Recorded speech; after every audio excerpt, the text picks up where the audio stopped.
मालिकेच्या आजच्या भागामध्ये आपण पाहतो की इकडे जी कमळी आहे ती म्हणत असते, तर मला सगळ्यांसमोर हे सांगायचं आहे की जे काही पैसे चोरल्याचा ही इंदुराणी आरोप करते की नाही, पैसे बुडवल्याचा, ते समजे पैसे ह्या इंदुराणीच्याच कडेत. त्याबरोबर हे ऐकून इंदुराणी म्हणते, काय पण बोलते ही पोरगी मातोश्री, असं काय बी नाही आहे. त्याबरोबर मग कमळी म्हणते, मी सगळं काही सांगतो.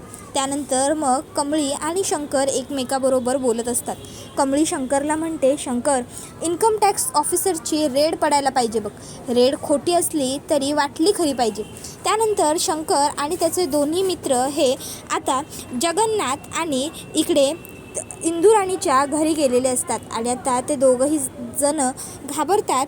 तर ते विचारतात, कोण आहात तुम्ही? त्यावेळी मग ती लोक सांगतात की आम्ही इन्कम टॅक्स ऑफिसर आहोत आणि आम्ही आता इथे रेड मारायला आलेलो आहे. त्याबरोबर मग आता लगेचच ते म्हणू लागतात की अहो, पण आमच्या घरी रेड मारण्याची काय गरज आहे, आम्ही काहीही चुकीचं करत नाही आहोत. त्यावेळी ती लोक म्हणतात की नाही, रेड तर मारावी लागणार, आमच्याकडे वॉरंट आहे. आणि मग ते लोक घरामध्ये शोधाशोध करायला सुरुवात करतात. आणि शोधाशोध सुरू असेपर्यंत इकडे आता जो शंकर असतो तो जगन्नाथ बरोबर वेळ वाया घालवत असतो. मग आता इकडे जगन्नाथ हा त्याला म्हणत असतो की साहेब, अहो मी काही नाही केलेलं. त्याबरोबर मग शंकर म्हणतो, ते थोड्या वेळात कळेलच, दूध का दूध और पाणी का पाणी लवकरच होऊन जाईल. काय खरं आणि काय खोटं हे समजायला काही आता फार वेळ उरलेला नाही आहे. त्यानंतर मग आता शंकरचा मित्र हा 20 लाख रुपयांची जी बॅग असते ती घेऊन येतो आणि म्हणत असतो, सर हे बघा, यांच्या घरातला काळा पैसा सापडलेला आहे, यांच्या घरामध्ये ही एवढी कॅश सापडली. त्याबरोबर शंकर म्हणतो, काळा पैसा, ब्लॅक मनी, तुम्ही लोकांना लुटताय, लुबाडताय आणि काळा पैसा कमावताय, ते काही नाही, आता तुम्हाला अटक ही होणारच. त्यावेळी मग लगेचच आता ते दोघंही म्हणू लागतात की नाही, ते पैसे काळे पैसे नाही आहेत. त्याबरोबर मग काळा पैसा नाही आहे, मग कसला पैसा आहे हा, कुठून आणला, असं सगळं शंकर विचारू लागतो. त्यावेळी लगेचच इंदुराणी म्हणते, अहो असं काय करताय तुम्ही साहेब, हा पैसा आम्ही आमचे दागिने विकून, दागिने गहाण ठेवून आणलेला आहे, हवं तर तुम्हाला पावती दाखवतो. आणि मग लगेचच ती लोक शंकरला लीगल जी बिल असतात ती दाखवतात आणि म्हणतात की बघून घ्या हवं तर. मग शंकर ती बिलं वगैरे तपासतो आणि म्हणतो, येतो आम्ही. त्यानंतर शंकर हा तिकडनं त्याच्या त्या मित्रांबरोबर निघतो आणि जातो. इंदुराणी खिडकीतून बघू लागते की ही लोक नेमकी होती तरी कोण. त्याबरोबर शंकर इकडे येऊन कमळीला सांगतो की कमळे, 20 लाख रुपये त्यांच्याकडेच आहेत, पण त्यांनी ते पैसे दागिने गहाण ठेवून आणले आहेत, ते पुराव्यानिशी सिद्ध झाले. कमळी म्हणते, पुढे काय करायचं ते आपण पंचायतीत बघू, तू चल. त्यावर लगेचच इकडे इंदुराणी म्हणते, काय गये, त्या दिवशी जेव्हा आमच्या घराबाहेर इन्कम टॅक्सची धार पडली तेव्हा तू सुद्धा तिकडे होतीस, तू तिथे काय करत होतीस ते सांग मला. त्यावर मग ती म्हणते, ती धाड माझ्याच तर सांगण्यावरून पडली होती ना, ती धाड माझ्याच मित्राने टाकलेली होती. त्याबरोबर लगेचच आता इंदुराणी म्हणू लागते, बघितलं ना मातोश्री, बघा तुम्हीच बघा, ही पोरगी किती फ्रॉड आणि किती खोटारडी आहे. अहो हिने चक्क आमच्या घरी इन्कम टॅक्स ऑफिसरची धाड टाकली. मला सांगा मातोश्री, हिला हे सगळं करण्याची काय गरज होती? हिला हा नसता आगाऊपणा करायला कोणी सांगितला होता? याच्यावरूनच हे स्पष्ट होत आहे मातोश्री की ही पोरगी एक नंबरची फ्रॉड आहे. त्यावेळी मग कमळी म्हणते, मी फ्रॉड? त्याबरोबर इंदुराणी म्हणते, होय मग तू नाही तर कोण, मी आहे का फ्रॉड? तू स्वतःच्या तोंडानेच कबूल केलेलं आहेस की तूच आमच्या घरी ते इन्कम टॅक्स ऑफिसरची माणसं वगैरे खोटीनाटी पाठवलेली होतीस, म्हणजे तूच ड्रामा केलास ना, तूच आमच्या घरी नाटक करायला लावलंस ना त्या लोकांना. त्यावेळी मग ती म्हणत असते, हे बघ, गप्प बस इंदुराणी, आता ज्याने चोरी केली आहे ना मी त्यालाच बोलवतो, म्हणजे तुला समज व्यवस्थित कळेल. त्याच्यानंतर मग आता चोराला तिकडे आणलं जातं आणि त्याला ढकलून इकडे कमळी खाली बसवते. मातोश्री इंदुराणीला म्हणतात की उघड त्याचा मुखवटा. इंदुराणी खूप जास्त घाबरलेली असते की हा चोर म्हणून या कमळीने कोणाला आणलं असेल. त्याबरोबर मग मातोश्री म्हणतात, अगं उघड ना त्याच्या चेहऱ्यावरचं ते काळं कापड. त्यावेळी मग इंदुराणी घाबरत आता चेहऱ्यावरचं कापड बाजूला करते, तर तिथे बिंदुराजच असतो. बिंदुराजाला बघून इंदुराणीला खूप मोठा धक्का बसतो.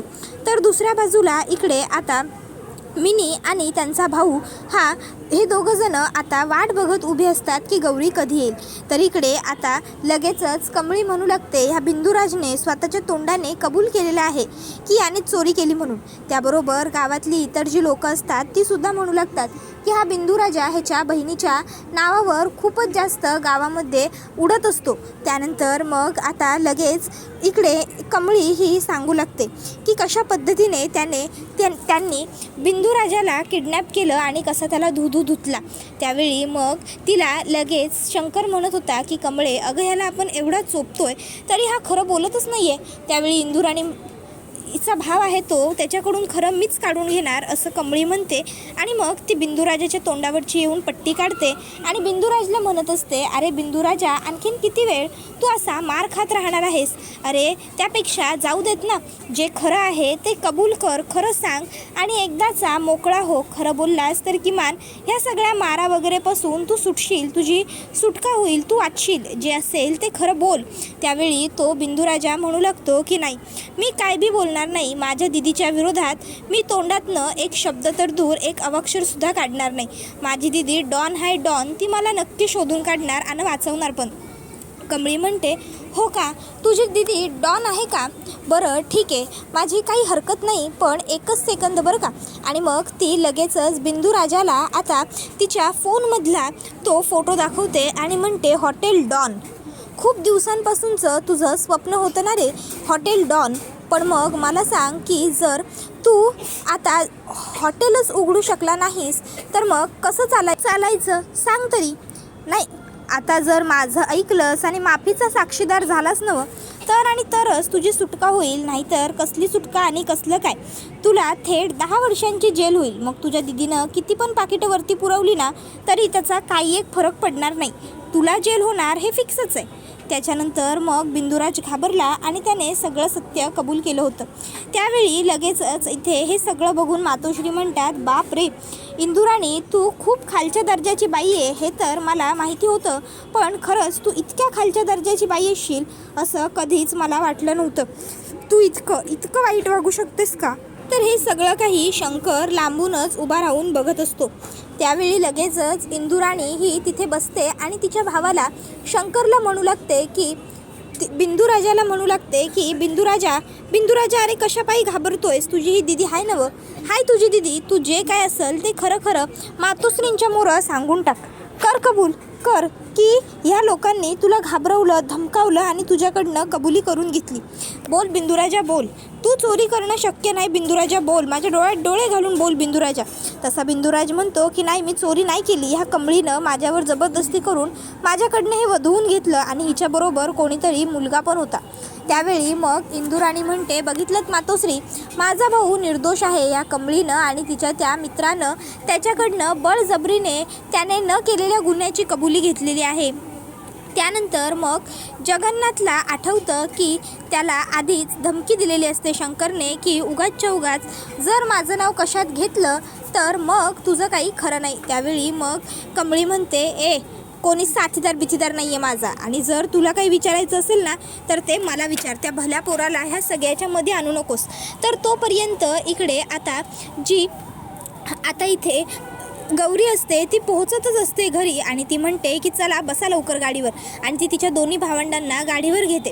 तर इकडे इंदुराणी म्हणत असते की मातोश्री, माझ्या भावाची काय बी चूक नाही आहे. माझ्या भावाला ह्या सगळ्या प्रकरणात अडकवलं जातं आहे. कमळी म्हणते, बरोबर, हेच आम्हाला माहिती होतं. अफजल खानाच्या भेटीला जेव्हा शिवाजी महाराज गेले होते तेव्हा त्यांनासुद्धा माहिती होतंच की ऐन मुहूर्तावर हा औरंगजेब बरोबर उलटा फिरणार, आणि म्हणून त्यांनी आधीच एक वाघनखांची तडबेज करून ठेवली होती. मग आम्हीसुद्धा तशीच तडजोड करून ठेवलेली आहे. आणि मग लगेचच त्यांना आठवतं, शंकर, जर आपल्याला या बिंदुराजावर विश्वास ठेवायचा असेल तर आपण खूप मोठी चूक करू. अरे हा बिंदुराजा कधीही पलटी खाऊ शकतो. त्यावेळी शंकर म्हणाला होता की याऐवजी जर गौरी असती ना तर तिने काय केलं असतं माहिती आहे? तिने पहिला तर पुरावा शोधला असता, आपण पण तेच करायला हवं. 1 मिनिट. आणि मग तो त्याच्या मित्रांना फोन करतो आणि 5-5 किलोमीटरपर्यंत दोन्ही बाजूचे CCTV फुटेज चेक करायला लावतो. कुठेतरी बिंदूराजा सापडेलच हे त्याला माहिती असतं आणि तिथे कुठेतरी बिंदूराजा सापडतो. आणि मग बिंदूराजानेच गुन्हा केलेला आहे ही गोष्ट आता पोलीस स्वतःच्या तोंडाने कबूल करतात मातोश्रींच्या समोर. मग गावकरीसुद्धा म्हणू लागतात की हा जो बिंदूराजा आहे ना, तो खरंच खूप वाईट आणि मोफट आहे. हा याच्या बहिणीच्या जीवावरती नुसता उड्या मारत असतो. तर दुसऱ्या बायकासुद्धा म्हणू लागतात की हो ना, हो खरंच हा बिंदूराजा खूपच वाईट आणि क्रूर आहे.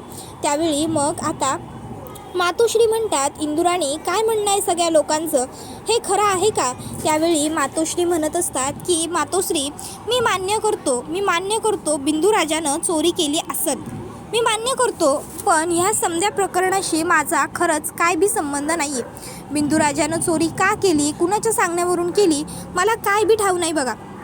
त्यावेळी लगेचच कमळी म्हणत असते, काय रे बिंदूराजा, अजूनही तुला तुझ्या ताईची बाजू घ्यायची आहे का? की किमान आता तरी खरं बोलून तुला माफीचा साक्षीदार व्हायचंय की आणखीन तुला तुझ्या या बहिणीसाठी खोटं बोलायचंच आहे? बघ, तिला तर तुझी काही पर्वा पडलेलीच नाही आहे. तिने तर सरळ सांगितलं की हो चोरी तू केली आहेस, शिक्षा तुला द्या म्हणून. मग लगेचच बिंदूराजासुद्धा स्वतःचाच विचार करतो आणि म्हणतो की नाही, मी चोरी केली हे जरी खरं असलं तरीही मी हे सगळं दीदीच्या सांगण्यावरून केलं होतं आणि दीदीने हे सगळं का केलं याचा पुरावासुद्धा माझ्याकडे आहे. आणि असं म्हणत तो स्वतःच्या मोबाईलमधला एक व्हिडिओ आता मातोश्रींना दाखवतो, ज्यामध्ये काय घडलेलं असतं. त्यामध्ये गौरीने माझा अपमान केला ना सगळ्या लोकांच्या समोर, गावासमोर, मग मी तुझा 5 गावाच्या पंचायतीसमोर अपमान करणार, असं चॅलेंज इकडे जी इंदुराणी आहे तिने इकडे गौरीच्या आईला दिलेलं असतं. आणि म्हणूनच ते फक्त चॅलेंज पूर्ण करण्यापुरतं तिने हा सर्व एक कट रचलेला असतो. त्यानंतर मग आता हे सगळं काही पाहिल्याच्या नंतर मातोश्री निर्णय देतात की जगन्नाथ ती जी जागा आहे ती इकडे हक्काची आहे कृष्णाच्या आणि ती कृष्णालाच मिळायला हवी. येत्या आठवड्याभरात कृष्णाचं एकटीचं नाव त्या सातबाऱ्यावर चढलं पाहिजे आणि ते जे उरलेले 20 लाख रुपये आहेत ते सुद्धा तुम्ही कृष्णाला द्यायचे. ते तिच्या हक्काचे आहेत. तिचं स्त्रीधन लुटूनच तुम्ही ते पैसे तिच्याकडून हिसकावून घेतले आणि वरून आता हे सगळं कांड करताय. त्याबरोबर मग कृष्णा म्हणते की नाही मातोश्री, मला ते पैसे नको आहेत, मला ते स्त्रीधन नको. जे एकदा सोडलं ते सोडलं, मला आता पुन्हा त्यातलं काहीही नको. त्यावर मातोश्री म्हणतात, अगं कृष्णा, कोणाला सोडतेस तू पैसे? ह्या अशा फुकट्या लोकांना, ह्या अशा माजुरड्या लोकांना काय उपयोग याचा?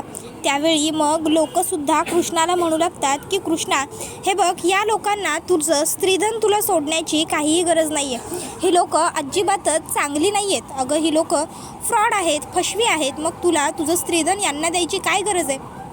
त्यावेळी मग आता कमळी लगेचच म्हणू लागते, काय मग इंदुराणी, कसं वाटलं?